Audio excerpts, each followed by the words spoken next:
గౌరవ మీడియా సోదరులకు, అదేవిధంగా ఎలక్ట్రానిక్ మీడియా, ప్రింట్ మీడియా మిత్రులకు, ఫోటోగ్రాఫర్ మిత్రులకు కొద్దిసేపు నమస్కారాలు. ఈరోజు ప్రధాన కాన్సెప్ట్ చెప్పి ఒక ఇద్దరు మాట్లాడినాక నేను మాట్లాడతా. ప్రధానంగా బీసీలకు 42% రిజర్వేషన్ల విషయంలో ఈ పార్లమెంటు సమావేశాల్లోనే బీసీ బిల్లు పెట్టి చట్టసభలో ఆమోదం తెలపాలి అని చెప్పి, అదేవిధంగా దేశవ్యాప్తంగా బీసీ రిజర్వేషన్ల, బీసీ, ఎస్సీ, ఎస్టీ, మైనార్టీ రిజర్వేషన్లపై ఉన్న 50% పరిమితిని ఎత్తివేయాలనే ప్రధాన డిమాండ్తో బీసీ జేఏసీ ఈ నెల 15, 16, 17 తేదీల్లో ఢిల్లీలో పెద్ద ఎత్తున ఆందోళన చేయడం జరిగింది. 2 రోజులు, ఒక రోజు జంతర్ మంతర్ దగ్గర ధర్నా, ఇంకొక రోజు జాతీయ సెమినార్, ఇంకొక రోజు కేంద్ర మంత్రులతో చర్చలు జరగడం జరిగింది. దాని గురించి ఈ సమావేశం ఏర్పాటు చేయడం జరిగింది. కాబట్టి దాంతోపాటు ఈరోజు బీసీ జేఏసీని ఇంకా బలోపేతం చేయడానికి బీసీ జేఏసీ రాష్ట్ర కన్వీనర్గా మర్త వెంకట గౌడ్ గారి నియామకం ఉంటుంది. కాబట్టి వీటి మీద వెళ్తారు. ఒక 5 నిమిషాల్లోనే మళ్ళీ నేను మాట్లాడతా, ఎక్కువ సమయం లేదు. మొత్తం మా ప్రెస్ మీట్ 1:15 వరకు, 15 నిమిషాల వరకు క్లోజ్ అవుతుంది. థ్యాంక్ యూ, ధన్యవాదాలు. ఇప్పుడు ఆర్టీసీ బీసీ ఉద్యోగుల సంఘం వ్యవస్థాపక అధ్యక్షులు అన్న నిరంజన్ గారిని సంక్షిప్తంగా మాట్లాడాల్సిన కోరుతున్నాను.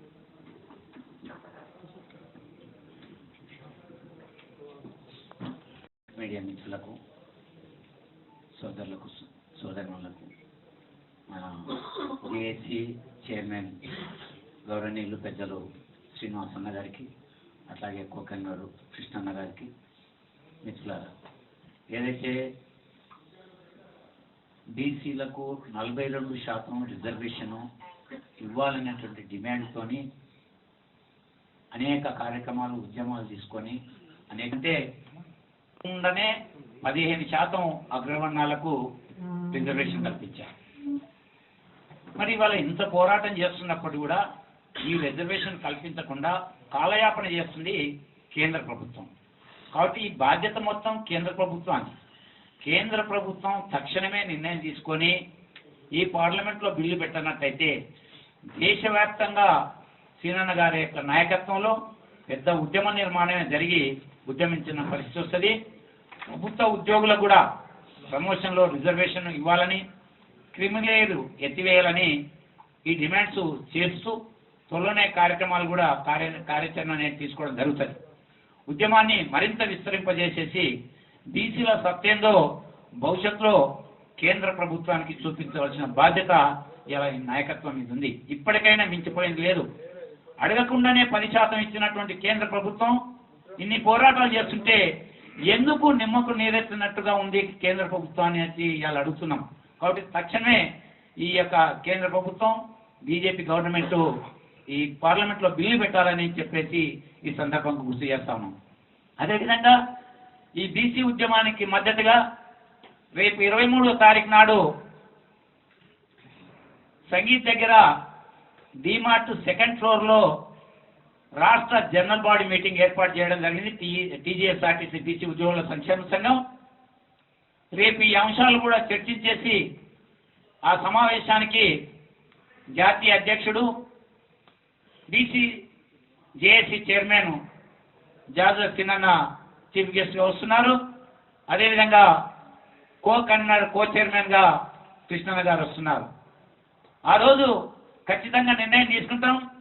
ఎక్కడికక్కడ తెలంగాణలో ఏ విధంగా ఉద్యమాన్ని ఆర్టీసీలో నిర్మించామో రేపు బీసీ ఉద్యమానికి మద్దతుగా కూడా అదే విధంగా ఉద్యమాన్ని నిర్మించి పెద్ద ఎత్తున ఆందోళన కార్యక్రమాలు చేపడతామని ఈ సందర్భంగా గుర్తు చేస్తూ 9:30 అంటే 10 గంటలకు ఫస్ట్ సెషన్ స్టార్ట్ అవుతుంది. ఖచ్చితంగా 23వ తారీఖు నాడు రాష్ట్ర జనరల్ బాడీ మీటింగ్ ఉంది, సర్వసభ సమావేశం. కాబట్టి ఆ యొక్క మీటింగ్ యొక్క అంశం ఏంటంటే ఆర్టీసీ ఉద్యోగులు 42% రిజర్వేషన్, భవిష్యత్ కార్యాచరణ అనేది నిర్ణయం తీసుకోవడం జరుగుతుంది అందులో. కాబట్టి ప్రముఖులు కూడా వస్తారు. ఈ అంశాన్ని కూడా ప్రకటించాలని చెప్పేసి ఈ సందర్భంగా నా సోదర మిత్రులకు విజ్ఞప్తి చేస్తా ఉన్నాను. థ్యాంక్ యూ అన్న. ఇప్పుడు విశ్వకర్మ తెలంగాణ రాష్ట్ర మహాసభ అధ్యక్షులు కౌల జగన్నాథం గారు మాట్లాడుతున్నారు. ఒక్క నిమిషం.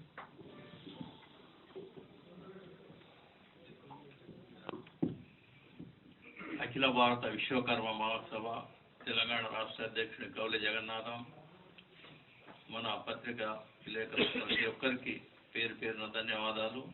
అలాగే బీసీ జాతీయ అధ్యక్షులు శ్రీనివాస్ గౌడ్ అన్న గారికి, అలాగే కో చైర్మన్ అయినటువంటి వర్కింగ్ చైర్మన్ అయినటువంటి కుజ కృష్ణన్న గారికి, మన సోదరిమణులకు ప్రతి ఒక్కరికి పేరు పేరున ధన్యవాదాలు తెలియజేస్తూ, మరి మొన్ననే 42% గురించి అందరము ఇక్కడ ఢిల్లీ వెళ్ళి అక్కడ ధర్నా కూడా నిర్వహించినాము, పార్లమెంటు కూడా ముట్టడి చేసినాము.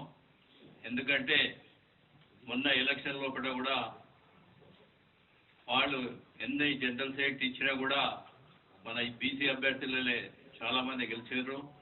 మరి ఈ ఉద్యమం కూడా గ్రామ లెవెల్ నుంచి, మండల లెవెల్ నుంచి, తాలూకా లెవెల్ నుంచి చేయవలసి ఉంది. అందుకే మనం అందరము కలిసికట్టుగా ఉండి మనకు 42% వచ్చినంత వరకు కూడా మన జాతిలో సీనన్న వెంబడి ఉండి వచ్చినంత వరకు కూడా మనం పోరాడాలని తెలియజేస్తూ జై బీసీ, జై బీసీ. శ్రీమతి తారకేశ్వర్ గారు మాట్లాడారు. ఈ సమావేశానికి ముఖ్య అతిథిగా విచ్చేసిన జాతీయ మరియు జేఏసీ చైర్మన్ అన్న గజల శ్రీనన్న గారికి మరియు గుజ కృష్ణన్న గారికి, సోదరిమణికి, ప్రతి ఒక్కరికి, నా అన్నదమ్ములకి, ప్రింట్ అండ్ ఎలక్ట్రానిక్ మీడియా మిత్రులకి, ప్రతి ఒక్కరికి నా ఉద్యమం వందనాలు తెలియజేస్తూ, ఈ నెలలో జరిగిన ఢిల్లీలో జంతర్ మంతర్లో జరిగిన ధర్నా కార్యక్రమంలో పెద్ద ఎత్తున పాల్గొనడం జరిగింది. అది చాలా విజయవంతమైంది. గల్లీలో కాదు, ఢిల్లీలో కూడా బీసీల సత్తా అయిందో అని నిరూపించుకున్నాం. కాబట్టి మా జనాభా దామాషా ప్రకారం 60%కి మించి ఉన్నా కానీ మాకు కావాల్సింది 60%, కానీ మేము అడిగేది 42%. మీకు ఇవ్వడానికి ఏంటి ప్రాబ్లం ఏంటి? మేము ఏంటి అన్యాయం చేయట్లేదు. అగ్రవర్ణ వాళ్ళు ఉన్నారు, వాళ్ళకి నైట్ మీరు 10% రిజర్వేషన్ చేసినారు, దానికి మేము అడ్డుపడలేదు కదా. మాకు న్యాయబద్ధంగానే అడుగుతున్నాము 42% రిజర్వేషన్. కాబట్టి మా రిజర్వేషన్ మాకు అమలు చేయాలి కేంద్ర ప్రభుత్వం. చెయ్యకపోతే దేశం మొత్తంలో కాదు, చరిత్రలో నిలిచిపోతారు. బీసీలకి ద్రోహం చేసినట్టే నిలిచిపోతారు. కాబట్టి కేంద్ర ప్రభుత్వం 42% రిజర్వేషన్ చేయాలి. మరియు ఏంటంటే మహిళా బిల్లులో మహిళలు 50% మించి ఉన్నాము. కాబట్టి మాకు కూడా బీసీ మహిళా సపోర్ట్ కల్పించాలి. లేదనంటే ఇలా కాకుండా ఇంకా చాలా ఉధృతంగా చేస్తాము. అన్న నేతృత్వంలో ఇంకా బలోపేతం చేసి ఎన్నో ధర్నాలు కాదు, ముట్టడిలు, మీ ఇల్లును కూడా ముట్టడి చేస్తామనేసి ఈ సమావేశం కోరుతున్నాను. జై బీసీ. ప్రముఖ బీసీ నాయకుడు, సుదీర్ఘకాలంగా బీసీల హక్కుల కోసం ఖమ్మం జిల్లాలో బీసీ, ఎస్సీ, ఎస్టీ, మైనార్టీ వేదికలను పెట్టి ఈరోజు ఖమ్మం జిల్లాలో పోరాడుతున్నటువంటి మడత వెంకటగౌడ్ గారు ఈరోజు బీసీ జేఏసీలకు వారిని ఆహ్వానిస్తూ బీసీ జేఏసీలో అత్యంత క్రియాశీలక పాత్ర పోషించాలని వారిని ఈరోజు బీసీ జేఏసీ, నేను మరి వర్కింగ్ చైర్మన్ గుజ్జ కృష్ణ గారు, జేఏసీ కార్యవర్గం అంతా కలిసి కూర్చొని నిర్ణయం తీసుకుని జేఏసీ రాష్ట్ర కన్వీనర్గా, అదేవిధంగా ఉమ్మడి ఖమ్మం జిల్లా జేఏసీ ఇన్ఛార్జిగా ఇలా మడత వెంకటగౌడ్ గారిని నియమిస్తూ ఈరోజు ఈ సమావేశం నిర్ణయం తీసుకోవడం జరుగుతుంది. దానికి సంబంధించినటువంటి ఉత్తర్వులు వారికి ఈ సందర్భంగా మీడియా ముఖంగా వారికి అందజేయడం జరుగుతుంది. Thank you.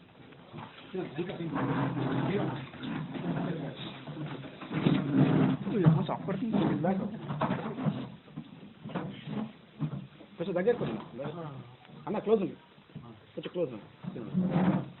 బీసీల ఐక్యత, బీసీల ఐక్యత, సాధిస్తాం బీసీలకు 42% రిజర్వేషన్లను, సాధిస్తాం బీసీలకు 42% రిజర్వేషన్లను, మేమెంతో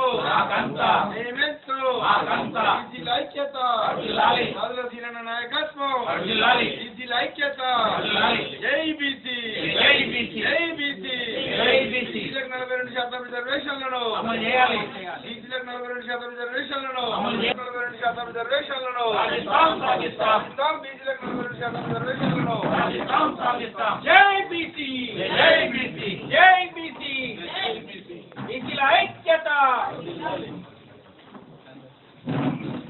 రాష్ట్ర నూతన కన్వీనర్గా నియామకమైనటువంటి పెద్దలు అన్న మడతా వెంకటగౌడ్ గారిని మాట్లాడవలసిందిగా విజ్ఞప్తి చేస్తుంది.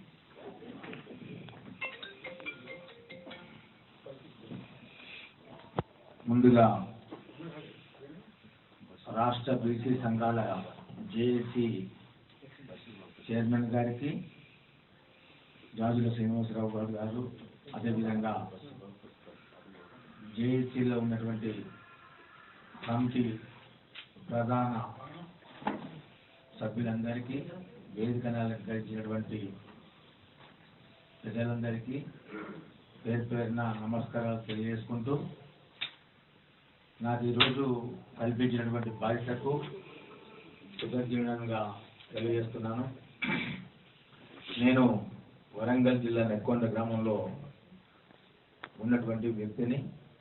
ఉద్యమాల జిల్లా నుంచి ఉద్యమాల కిల్లా అయినటువంటి ఖమ్మం జిల్లాలో ఒక బీసీ నేతగా, అక్కడ ఉన్నటువంటి అగ్రవర్ణాలైనటువంటి కమ్మ రెడ్లలో జిల్లాలో పేరుగాంచినటువంటి వ్యక్తిగా, ఉద్యమ నాయకుడిగా ఎస్ఎఫ్ఐ, సిపిఐ, ఏఎస్ఎఫ్, సిపిఎం, కమ్యూనిస్టులో పనిచేస్తూ, ఎన్ఎస్సీ విభాగంలో పనిచేస్తూ 1978 నుంచి విద్యార్థి రాజకీయాల నుంచి చురుగ్గా పాల్గొన్నటువంటి వ్యక్తిగా, కాంగ్రెస్ పార్టీ నుంచి మున్సిపల్ వైస్ చైర్మన్ గా, నా సతీమణిని మున్సిపల్ చైర్మన్ గా కూడా గెలిపించుకున్నాను. అదేవిధంగా ఒక ఎమ్మెల్యేని కూడా ప్రాతినిధ్యం వహించుకుని ఒక ఎస్టీ బీజే అయినటువంటి పూరం గంగయ్య గారిని ఎమ్మెల్యేగా కూడా గెలిపించుకోవడం జరిగింది.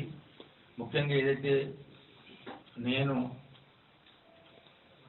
పార్టీల పరంగా అనేక కార్యక్రమాలు చేసి రాష్ట్ర స్థాయిలో పెద్ద పెద్ద నాయకులను కూడా మెప్పించి ఒప్పించినటువంటి చరిత్ర కలిగిన నేను ఈరోజు బీసీ సంఘాలు చేస్తున్నటువంటి మేమెంతో మాకెంతో అనే నినాదంతో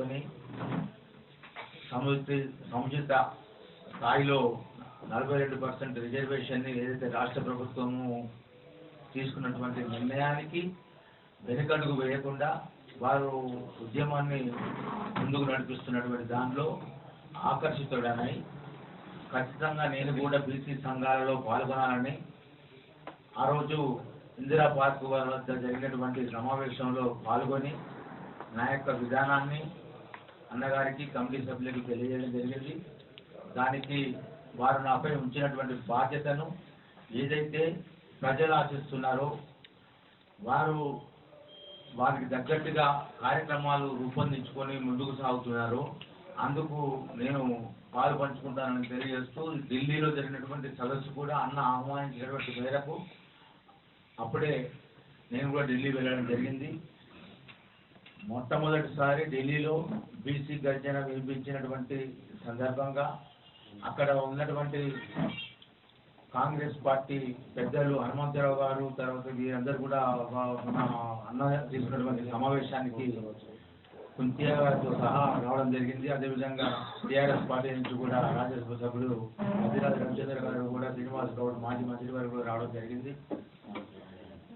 ఒక్కొక్కరుగా కదులుతూ పీఠం కదిలించే విధంగా బీసీల గర్జన తీసుకున్నటువంటి నిర్ణయాలకు రాష్ట్రంలో, తెలంగాణ రాష్ట్రంలో ఉన్నటువంటి ప్రస్తుతం ఉన్నటువంటి 119 కాన్స్టిట్యున్సీలలో ప్రధానంగా కింది స్థాయి నుంచి కూడా అన్న ఢిల్లీలో రాష్ట్రంలో ఏదైతే పెద్దలను ఒప్పించే కార్యక్రమాలు చేపడుతున్నారో అదేవిధంగా వారికి మద్దతు ఉండే విధంగా మండల స్థాయి నుంచి, గ్రామ స్థాయి నుంచి నియోజకవర్గ స్థాయి నుంచి వారికి మద్దతు అందే విధంగా నాకు ఇచ్చినటువంటి బాధ్యతలను స్వీకరించుకొని ప్రతి కాన్స్టిట్యున్సీలో వారి సభలు ర్యాలీలు నిర్వహించుకొని 42% రిజర్వేషన్ సాధించే వరకు యూత్ని, విద్యా విభాగాలను, కార్మిక కర్షక సంఘాలను, సబ్బండ వర్గాల కులాలను అందరినీ కలుపుకొని కార్యక్రమాలను ముందుకు సాగిస్తూ వారికి అండగా నిలుస్తామని సందర్భంగా తెలియజేస్తూ వారు ఇచ్చినటువంటి బాధ్యతను గుర్తెరిగి వారు మెచ్చుకునే విధంగా కాదు, రాష్ట్రంలో ఉన్నటువంటి బీసీ కుల సంఘాలు అందరూ మెచ్చుకునే విధంగా అన్ని కార్యక్రమాలు చేపడతాను, వారికి అండగా నిలబడతాను, సంఘ అభివృద్ధికి, బీసీల అభివృద్ధికి తోడ్పడతానని సందర్భంగా తెలియజేసుకుంటూ శ్రీనివాస్ గౌడ్ గారికి, అదేవిధంగా కమిటీ సభ్యులందరికీ నాకు ఇచ్చినటువంటి యొక్క అవకాశానికి మరొకసారి కృతజ్ఞతలు తెలియజేసుకుంటూ సెలవు తీసుకుంటాను. థ్యాంక్ యూ అన్న, థ్యాంక్ యూ. పెద్ద బాధ్యతనే మీ మీద ఉంది. ఉమ్మడి ఖమ్మం జిల్లాలో బీసీ ఉద్యమాన్ని పటిష్టపరిచి రేపు భవిష్యత్తులో అత్యంత క్రియాశీలకంగా ఖమ్మం జిల్లాని తెలంగాణలో ఉమ్మడి 10 జిల్లాలో ఖమ్మం జిల్లాని మొదటి జిల్లాగా నిలబెడతారని మేము విశ్వసిస్తూ మీకు మరొకసారి అభినందనలు, శుభాకాంక్షలు తెలియజేసుకుంటూ ఇప్పుడు బీసీ విద్యార్థి సంఘం జాతీయ అధ్యక్షుడు నాయకొండ విక్రమ్ గౌడ్ గారిని మాట్లాడవలసిన కోరుతున్నాం. సభ అధ్యక్షులు మా గురువర్యులు అన్న సింగన్న గారికి, అదేవిధంగా బీసీ జేఏసీ రాష్ట్ర వర్కింగ్ చైర్మన్ అన్న గుజకృష్ణ గారికి, వేదికపై ఉన్న పెద్దలందరికీ బీసీ విద్యార్థి ఉద్యమ వందనాలు. ముఖ్యంగా బీసీ జేఏసీ బీసీ సంక్షేమ సంఘం ఆధ్వర్యంలో సింగన్న గారి నేతృత్వంలో పెద్ద ఎత్తున ఢిల్లీ జంతర్ మంతర్లో ఆందోళన కార్యక్రమాలు, అదేవిధంగా పార్లమెంట్లో కేంద్ర మంత్రులను కలవడం, అదేవిధంగా బీసీలకు ఎక్కడైతే అన్యాయం జరుగుతుందో వాళ్ళకి పూర్తి స్థాయిలో అర్థమయ్యేటట్టుగా వివరించడం. ఎందుకంటే న్యాయశాఖ మంత్రివర్యులను వీరేందర్ సింగ్ గారిని కలిసినప్పుడు ఆయనకు కొన్ని సందర్భాల్లో ఏ రాష్ట్రంలో ఏమవుతుందో అర్థం కాలేదు. సింగన్న గారు క్లుప్తంగా క్లియర్గా ఎక్స్ప్లెయిన్ చేశారు. మీ యొక్క మధ్యప్రదేశ్ స్టేట్లోనే 34% స్థానిక సంస్థల రిజర్వేషన్లు అమలయ్యాయి, మీరేమో గ్రామ స్థాయిలో యూనిట్ చేసుకున్నారు. అదేవిధంగా తమిళనాడులో 9th షెడ్యూల్లో పెట్టడం వల్ల 68% అమలు అవుతున్నాయి. అదేవిధంగా ఇక్కడ తెలంగాణకు వచ్చేసరికి కాంగ్రెస్ ప్రభుత్వం అలా మాట ఇచ్చారు, చట్టం చేస్తా అన్నారు, అనేక మార్లు మేము ఒత్తిడి తీసుకొచ్చి ఈ విధంగా చేశారు. కానీ 9th షెడ్యూల్లో లేకపోవడం వల్ల, అదేవిధంగా 50% అనే సీలింగ్ ఎప్పుడైతే ఈడబ్ల్యూఎస్ రిజర్వేషన్ 10% తెచ్చారో 50% సీలింగ్ అనేది ఎత్తేయాలి. అయినప్పటికీ ఇంకా ఇంద్రసాని కేసుని మాకు బూచిగా చూపిస్తూ ఈ 50% సీలింగ్ చూపిస్తూ మాకు ఇలా ఇబ్బంది పెడుతున్నాయి, ఇది కరెక్ట్ కాదు. మేము 21%కే పరిమితం చేశారు, మాకు 42% రావాల్సినది. మా సోదరులైన ఎస్సీ ఎస్టీ జనాభా దామర్చుకున్న వాళ్ళ రిజర్వేషన్స్ ఉన్నాయి. అదేవిధంగా అగ్రవర్ణంలో పేదల పేరుతోని వాళ్ళ జనాభా కన్నా ఎక్కువ రిజర్వేషన్లు వాళ్ళకు ఉన్నాయి. కానీ 60% ఉన్నాం, మేము కేవలం 17%కే పరిమితమైనాం. దీన్ని ఖచ్చితంగా మా జనాభా దామర్శక ప్రకారం మాకు విద్యా, ఉద్యోగ, రాజకీయ రంగాల్లో రిజర్వేషన్ రావాలి. మేము స్థానిక సంస్థలనే కాదు, మాకు పార్లమెంట్ అసెంబ్లీలో కూడా చట్టసభలో కూడా రిజర్వేషన్ ఇవ్వాల్సిన అవసరం ఉంది. కేంద్ర ప్రభుత్వం యొక్క బాధ్యత అని చెప్పి వారికి పూర్తిగా వివరించడం జరిగినది. అదేవిధంగా రాబోయే రోజుల్లో ఖచ్చితంగా సింగన్న గారి నేతృత్వంలో దేశవ్యాప్తంగా ఒక పెద్ద ఉద్యమాన్ని నిర్మిస్తున్నాం. అదేవిధంగా ఎవరికైతే హక్కులు రావాలనో మన భారత కాన్స్టిట్యూషన్ కూడా ఎక్కడ కూడా 50% దాటొద్దు అనేది కాన్స్టిట్యూషన్లో లేదు. కేవలం 33% పైగా ఇచ్చుకోవచ్చు అనే ఒక అంశం ఉన్నది తప్ప ఇక్కడ 50% సీలింగ్ అనేది లేదు. అక్కడ 9 మంది జడ్జిల ధర్మాసనం ఏర్పాటు చేసి చెప్పారు కాబట్టి కేంద్ర ప్రభుత్వానికి అవకాశం ఉన్నది. ఖచ్చితంగా దానిపైన ఒక గొప్ప బెంచ్ని ఏర్పాటు చేసి, ధర్మాసనం ఏర్పాటు చేసి 14 మందితోన 16 మందితోన జడ్జిలతో ఏర్పాటు చేసి ఇది సవరించే అవకాశాలు ఉన్నది. ఎందుకంటే ఒక్క రాష్ట్రం డిమాండ్ కాదు, అటు బీహార్ కానీ, మహారాష్ట్ర కానీ, అదేవిధంగా మన పక్క రాష్ట్రమైన ఆంధ్రప్రదేశ్ కానీ, మధ్యప్రదేశ్ కానీ అనేక రాష్ట్రాలలో ఈ దేశవ్యాప్తంగా ఇప్పుడు ఓబీసీ ఉద్యమం ఒకటే పెండింగ్ ఉన్నది. అన్ని ఉద్యమాలు అయిపోయినాయి. నరేంద్ర మోడీ గారికి అదేవిధంగా ప్రభుత్వానికి చేరే విధంగా సింగన్న గారి నేతృత్వంలో ఢిల్లీలో ఉద్యమం జరిగింది. భవిష్యత్తులో కూడా ఖచ్చితంగా ఇక్కడ ఇప్పటికైనా రాష్ట్ర ప్రభుత్వానికి మేము ఈ బషీర్బాగ్ ద్వారా విన్నవిస్తున్నాం. ఎంపీడీ జెడ్పీడీ సెలక్షన్స్ ఆపండి. ఖచ్చితంగా కనీసం ధాన్యాన్ని న్యాయబద్ధంగా, ధర్మబద్ధంగా బీజేపీ 42% వచ్చే విధంగా పెట్టండి. ఎందుకంటే మేము పార్టీ పరంగా ఇస్తామని ఇప్పుడు పార్టీ పరంగా ఇస్తారా అనేది మీ చిత్తశుద్ధి నిరూపించుకోవాల్సిన సమయం కూడా వచ్చినది. కాబట్టి ఖచ్చితంగా 42% బీసీ రిజర్వేషన్లతో పాటు, ఎందుకంటే విద్యా ఉద్యోగాలు ఇవ్వాల్సిన అవసరం లేదు. ఇప్పుడు అకాడమిక్ ఇయర్ స్టార్ట్ అవుతుంది, మళ్ళీ ఇప్పుడు ఎంసెట్ కానీ, నీట్ కానీ అనేక అకాడమిక్ ఇయర్ స్టార్ట్ అవుతుంది. అన్ని కోర్సులకు అడ్మిషన్లు కూడా వస్తున్నాయి. కాబట్టి 42% ఏ విధంగా విద్యా ఉద్యోగాలను అకామిడేట్ చేస్తారనే అంశాన్ని కూడా రాష్ట్ర ప్రభుత్వం చెప్పాలి. ఖచ్చితంగా రాష్ట్ర ప్రభుత్వం పైన పెద్ద ఎత్తున మా నాయకులు వెంకటేశ్వర గారు కావచ్చు, మా కౌల జగన్నాథ్ గారు కావచ్చు, మా తారకేశ్వర్ కావచ్చు, శివమ్మ గారు కావచ్చు, మా లింగన్న కావచ్చు, ఇంద్రన్ కావచ్చు, ప్రతి ఒక్కరం, మా సత్యం కావచ్చు, మా నేత గారు కావచ్చు, పెద్ద ఎత్తున నిరంజన కావచ్చు, పెద్ద ఎత్తున ఉద్యమం చేస్తాం. సిద్ధనగర్ నేతృత్వంలో ఖచ్చితంగా రాబోయే రోజుల్లో బీసీలకు న్యాయమైన డిమాండ్ సాధించే వరకు కూడా మా పోరాటం ఆగదు. ఈ అవకాశం ఇచ్చిన పెద్దలు ధన్యవాదాలు.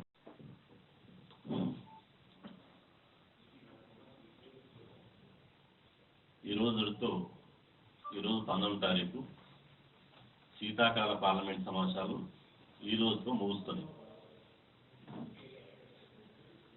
దాదాపు 21 రోజులు ఈ శీతాకాల పార్లమెంట్ సమావేశాలు నడిచినాయి. 21 రోజుల్లో సాయంత్రం అయితే ఎన్ని గంటలు పార్లమెంటు నడిచిందో సాయంత్రం వరకు అయితే వివరాలు వస్తాయి. కానీ 21 రోజుల్లో కనీసం 21 నిమిషాలు కూడా బీసీ రిజర్వేషన్ల బిల్లు మీద చర్చ జరగలే. బీసీ బిల్లు మీద చర్చ జరగాలని, బీసీ బిల్లు మీద స్పందించాలని మేము బీసీ జేఏసీ ఆధ్వర్యంలో ఢిల్లీ దాకా పోయి కొట్లాడినాం. బీసీ జేఏసీ ఇచ్చినటువంటి అష్టాంగ ఆందోళన కార్యక్రమాలు ఏదైతే ఉన్నదో ఆ అష్టాంగ ఆందోళన కార్యక్రమాల ద్వారా తెలంగాణలో స్థానిక సంస్థల ఎన్నికలు, సర్పంచ్ ఎన్నికలు జరుగుతున్నా అవేమీ పట్టించుకోకుండా, అంటే మేము జనరల్ స్థానంలో బీసీలను గెలిపించమని మా క్యాడర్కు మొత్తం జనరల్గా పిలిపించి మేము ఢిల్లీకి వెళ్ళాం. 15వ తారీఖు నాడు ఢిల్లీలో జంతర్ మంతర్ దగ్గర మహాధర్నా నిర్వహించాం. 16వ తారీఖు నాడు ఓబీసీ జాతీయ సెమినార్ నిర్వహించడం. 17వ తారీఖు నాడు కేంద్ర మంత్రులు ఎవరైతే ఈ సంబంధిత శాఖ మంత్రి ఉన్నాడో ఈ సంబంధిత శాఖ మంత్రి సామాజిక న్యాయ మరియు సాధికారిత శాఖ మంత్రి వీరేంద్ర కుమార్ గారితో ఈ బీసీ రిజర్వేషన్ల బిల్లు మీద చర్చ జరిపి, అదేవిధంగా మరొక కేంద్ర మంత్రి ఇవాళ షేకావత్ గారితో కూడా చర్చ జరిపి ఢిల్లీ పర్యటన ముగించుకొని హైదరాబాద్ రావడం జరిగింది. ఈ పార్లమెంటు సమావేశాలు మేము చేసిన ఢిల్లీలో 3 రోజుల ఆందోళన మీద ఇవాళ బీసీ జేఏసీ నుంచి ఈ మీడియా సమావేశం ఏర్పాటు చేయడం జరిగింది. అందులో భాగంగా ఈ జేఏసీని కూడా ఇలా పటిష్టం చేసి భవిష్యత్తు ఉద్యమాన్ని నిర్మించడానికి ఖమ్మం జిల్లా నుంచి జేఏసీ నాయకత్వం బలంగా ఉండాలని చెప్పి ఖమ్మం జిల్లాలో చాలా బలమైన నాయకుడైనటువంటి మడత వెంకటగౌడ్ గారిని జేఏసీ రాష్ట్ర కన్వీనర్గా నియమించుకోవడం జరుగుతుంది. ప్రధానంగా ఈ శీతాకాల పార్లమెంట్ సమావేశాలు బీసీలను తీవ్ర నిరాశకు గురి చేశారు. ఈ శీతాకాల పార్లమెంట్ సమావేశాల్లో బీసీలకు ఒరిగింది శూన్యం. బీసీలకు ఎలాంటి ప్రయోజనం కలగలే. బీసీల ఆకాంక్షలను, బీసీల యొక్క డిమాండ్లను, బీసీల యొక్క తెలంగాణ రాష్ట్రంలో 3 కోట్ల మంది బీసీల యొక్క అభ్యర్థనను పార్లమెంటు పట్టించుకోలే. అడగాల్సినటువంటి కాంగ్రెసు, నిలదీయాల్సినటువంటి కాంగ్రెసు, కడగాల్సినటువంటి కాంగ్రెసు అది ఏమీ చేయలే. తన ధర్మాన్ని నిర్వర్తించలే. అదేవిధంగా చేయాల్సిన ధర్మం ఉన్నటువంటి ఎన్డీఏ కూటమి బీజేపీ ప్రభుత్వం చేయలే. అదేవిధంగా గౌరవ ప్రధాని నరేంద్ర మోదీ గారు పార్లమెంటు నడుస్తుంటే ఇలా గమ్మతేందంటే ప్రధానమంత్రి నరేంద్ర మోదీ గారు విదేశీ పర్యటన ఉన్నారు. అడగాల్సిన రాహుల్ గాంధీ గారు కూడా విదేశీ పర్యటన ఉన్నారు. కేవలం పార్లమెంటును మమ అనిపించినట్టే చేసిరు తప్ప పార్లమెంటు కోట్ల రూపాయల ప్రజాధనంతో నడిచేటువంటి పార్లమెంటు, దేశంలోని 140 కోట్ల మంది గుండె చప్పుడు వినిపించాల్సినటువంటి పార్లమెంటు, 140 కోట్ల మంది బతుకుల గురించి చర్చించాల్సినటువంటి పార్లమెంటు కేవలం ఇలా ప్రధానమంత్రి పార్లమెంటు నడిచేటప్పుడు దేశంలో లేడు. ప్రధాన ప్రతిపక్ష నాయకుడు రాహుల్ గాంధీ దేశంలో లేడు. ఇక మీరు తాంబూలానిచ్చారం తన్నుక సాగండి అన్నట్టు ఇలా అయిపోయినటువంటి ఓటు చోరు మీద అదేవిధంగా మహాత్మా గాంధీ గ్రామీణ ఉపాధి హామీ పథకం మీద, అదేవిధంగా ప్రజలకు సంబంధం లేనటువంటి విషయాల మీదనే పార్లమెంటు సమయాన్నంతా వృధా చేసింది తప్ప పార్లమెంటు ప్రజల కోసం కాదు, ఇది కేవలం మా పార్లమెంట్ సభ్యుల కోసమే అన్నట్టు చేసింది తప్ప నిజంగా వాస్తవంగా పార్లమెంటు ప్రజల కోసం నడవాలి. కానీ పార్లమెంటు ఇలా ప్రజల కోసం కాకుండా వాళ్ళ పార్టీల కోసం నడిచినట్టు, ప్రజల కోసం పార్లమెంటు లేదు, పార్టీల కోసం నడిచినట్టుంది. ఇవాళ ఇంత సీరియస్ తెలంగాణలో బీసీలకు విద్యా ఉద్యోగ రాజకీయ రంగాల్లో 42% రిజర్వేషన్ కల్పించాలని తెలంగాణ బంద్ జరిగింది. ఇక్కడ భారతదేశంలో ఈ మధ్యన ఎక్కడ కూడా ఏ రాష్ట్రంలో కూడా బంద్ జరగలేదు, కానీ ఇక్కడ బంద్ జరిగింది. కానీ పార్లమెంట్లో బంద్ను కూడా పట్టించుకోలేదు. అదేవిధంగా బీసీ జేఏసీ ఆధ్వర్యంలో లక్షలాది మంది ప్రజలు రోడ్ల మీదకి వచ్చి తమ నిరసన వ్యక్తం చేశారు.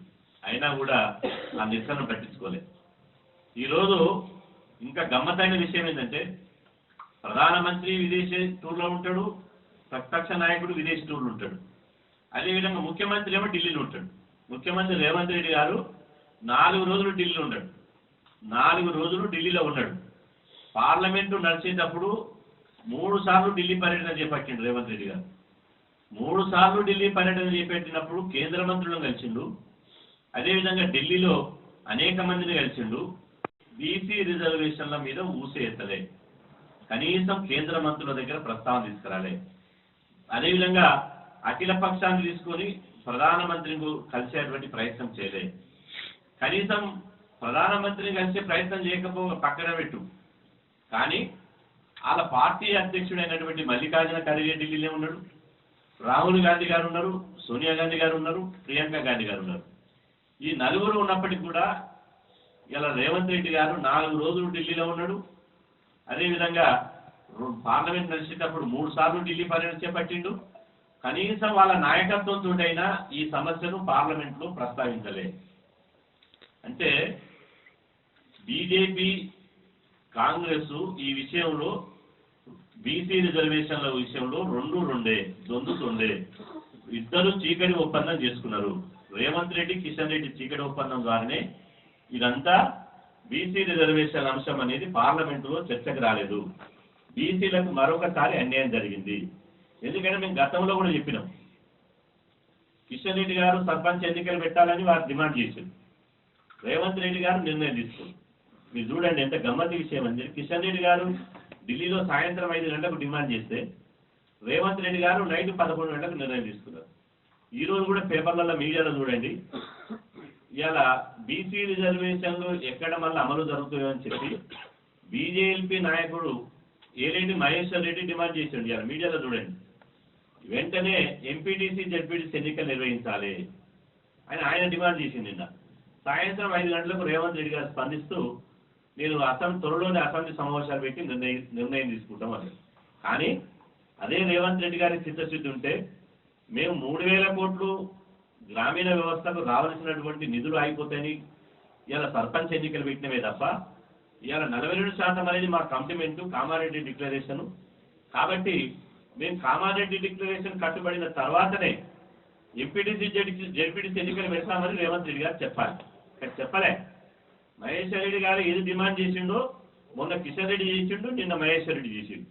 సాయంత్రం రేవంత్ రెడ్డి గారు మేము త్వరలోనే ఎంపీటీసీ జెడ్పీటీసీ ఎన్నికలు పెడతాం, ఆ తర్వాత మున్సిపల్ ఎన్నికలు పెడతాం.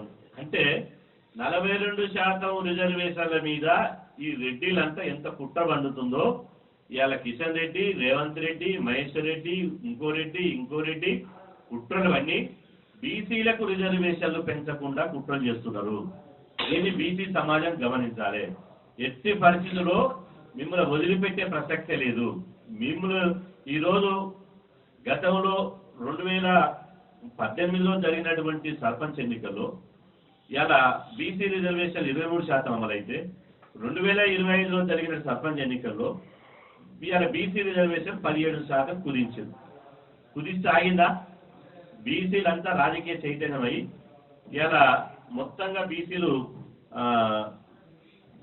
మొత్తంగా బీసీ రిజర్వేషన్ ద్వారా 2186 మంది అయ్యారు. జనరల్లో మొత్తం జనరల్ స్థానాలు 5190 ఉండే. మొత్తం జనరల్ స్థానాలు రిజర్వేషన్ పోను. ఎందుకంటే 12,736 గ్రామ పంచాయతీలు, అందులో షెడ్యూల్ మొత్తం 100% షెడ్యూల్ రిజర్వేషన్ ఉంటుంది. అందులో పోతే 10,223 గ్రామ పంచాయతీల్లో రిజర్వేషన్ లెక్క తీశారు. 10,223లో 5,190 జనరల్ స్థానాలు. 5,190లో ఇవాళ బీసీలు గెలిచింది ఏంటంటే 2,937 మంది గెలిచారు. 2,937 మంది గెలిచారు.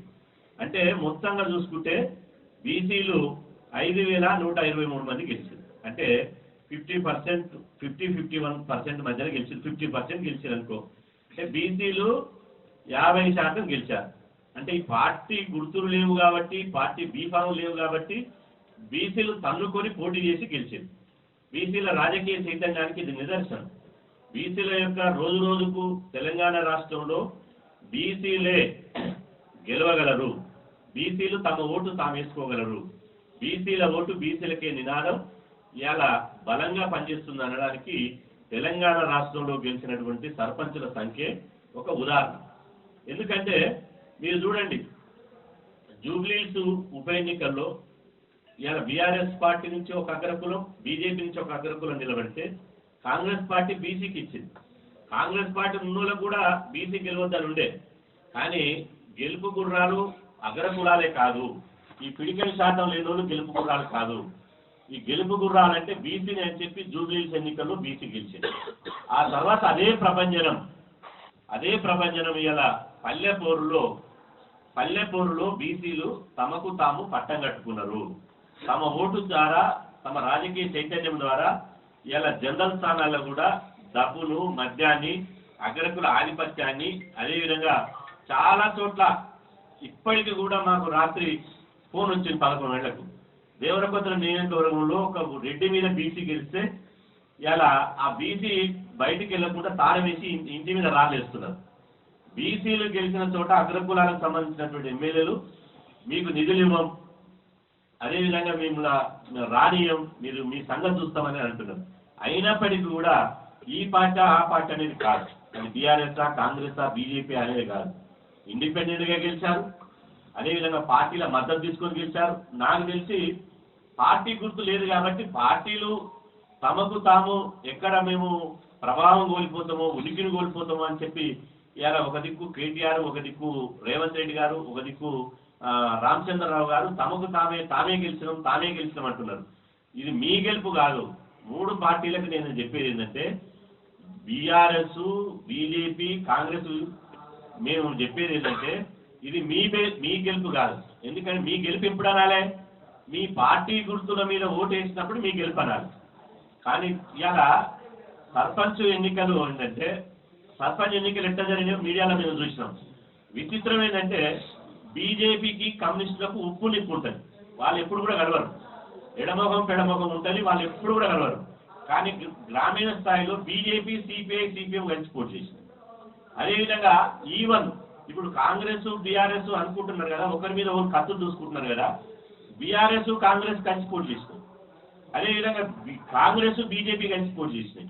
అంటే సుచాయగా, అంటే ఇది పార్టీల వారిగా గెలిపించిన గెలుపు కాదు, ఇది 100% ఇది బీసీల యొక్క ప్రభంజనం, బీసీల గెలుపు. మీరు 42% కనుక రిజర్వేషన్లు ఇచ్చుంటే 5,380 సీట్లతో పాటు బీసీలు కూడా జనరల్ స్థానాల్లో ఇంకొక 10% గెలిచి 60 స్థానాలు బీసీలు గెలిచేవాళ్ళు. 60 అంటే దాదాపు 10,000 అంటే 6,500కు పైగా బీసీలు సర్పంచులు అయ్యేవారు. మీరు 42% రిజర్వేషన్లు అమలు చేయకపోవడం మూలంగా దాదాపు 1,500 మంది సర్పంచులు బీసీలు కాకుండా పోయారు. అయినప్పటికీ కూడా తమ రాజకీయ చైతన్యం ద్వారా, ఓటు ద్వారా మీకు బుద్ధి చెప్పడానికి మేము అదే చెప్పినాం. 42% రిజర్వేషన్లు ఇవ్వకుండా బీసీలను మోసం చేస్తున్నటువంటి అగ్రకుల రాజకీయ పార్టీల చెంప చెల్లు అనిపించే విధంగా ఉండాలంటే మీరు ఖచ్చితంగా బీసీల ఓటు బీసీలకి వేయాలి. బీసీల మధ్య మిత్రం వైద్యం ఉండాలి, శత్రు వైద్యం ఉండొద్దు. జనరల్ స్థానాల్లో నిలబడినటువంటి బీసీ అభ్యర్థులను గెలిపించింది అని చెప్పి మేము పిలుపునిస్తే ఇవాళ 51% బీసీలు గెలిచారు. 51% బీసీలు గెలిచారు. 42% ఉంటే 65% గెలిచేవాళ్ళు. అయినప్పటికీ ఏం కొలవలేరు. ఇలా ఖచ్చితంగా చెప్తున్నాం, మీరు ఇప్పటికైనా సర్పంచ్ ఎన్నికలు అయిపోయింది, పిచ్చి పిచ్చి వేషాలు వేసి బీసీల యొక్క మంచితనాన్ని చేతనంగా చూసుకుంటే మాత్రం మిమ్ములని ఓడించి ఇంటికి పంపించడానికి సిద్ధంగా ఉంటాం. ఎట్టి పరిస్థితుల్లో బీసీ రిజర్వేషన్ 42% పెంచిన తర్వాతనే ఇవాళ ఎంపీటీసీ జెడ్పీటీసీ ఎన్నికలు నిర్వహించాలని చెప్పి డిమాండ్ చేస్తున్నాం.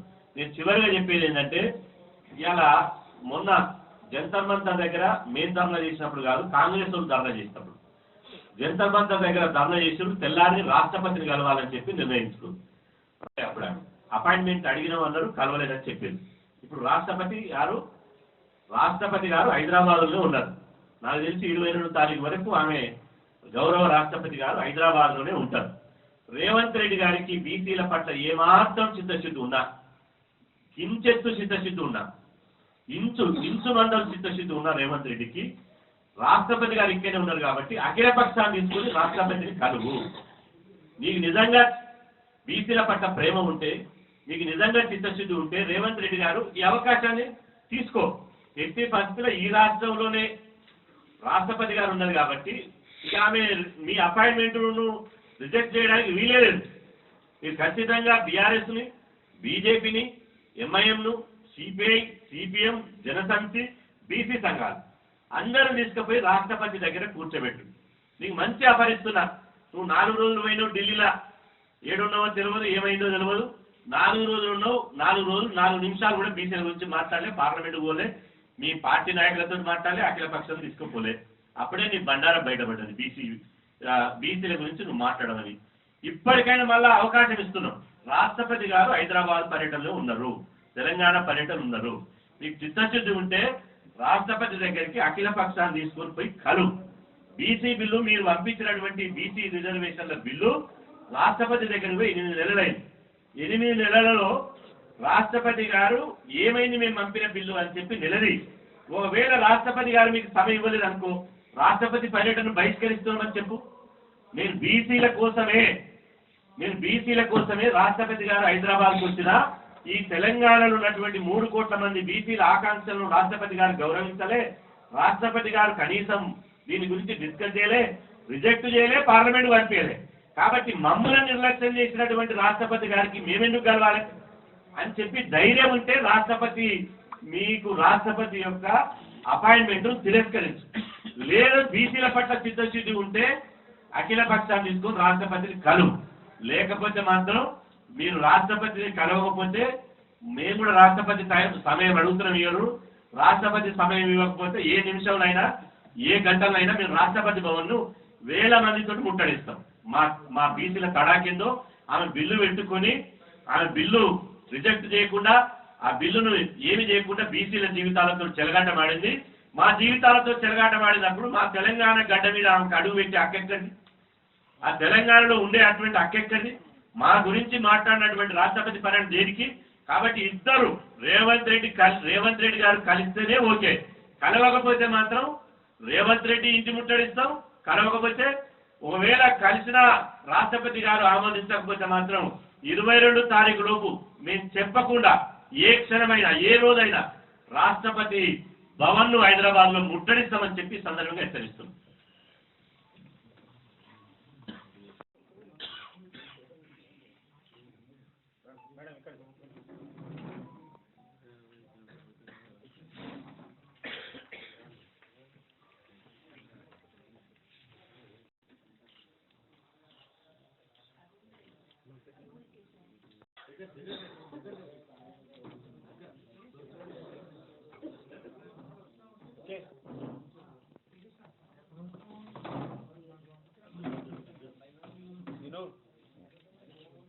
బీసీల ఐక్యత